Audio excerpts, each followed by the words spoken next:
Après près de 3 semaines de la rentrée scolaire, les experts du secteur de l'éducation évaluent la revue à mi-parcours avec un accent sur l'impact du projet de l'amélioration de la qualité de l'éducation au pays. Une rencontre qui s'ouvre dans un contexte particulier de la gratuité de l'enseignement. Cette rencontre des revues à mi-parcours s'ouvre dans un contexte scolaire particulier de la gratuité en RDC.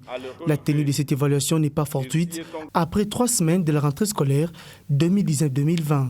Des acteurs du secteur éducationnel, en partenariat avec les ministères des tutelles, apprécient les progrès réalisés pour améliorer davantage la qualité et le niveau de l'apprentissage malgré les contraintes auxquelles le pays fait face.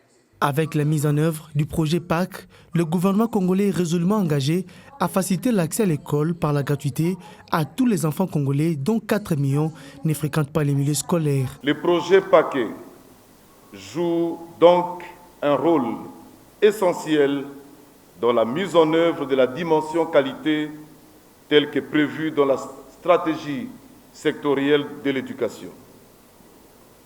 La revue à mi-parcours, qui fait l'objet de notre rencontre d'aujourd'hui et qui se poursuivra tout au long de la semaine, est une étape indispensable dans la vie d'un projet.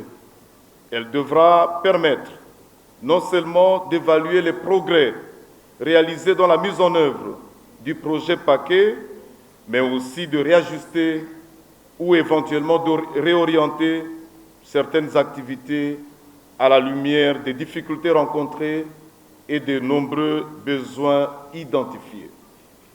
Cette cérémonie ponctuée par la présence de la délégation du Partenariat mondial pour l'éducation, partenaire auprès de qui la RDC est également éligible pour un autre financement dans le but d'atteindre les objectifs lui assignés.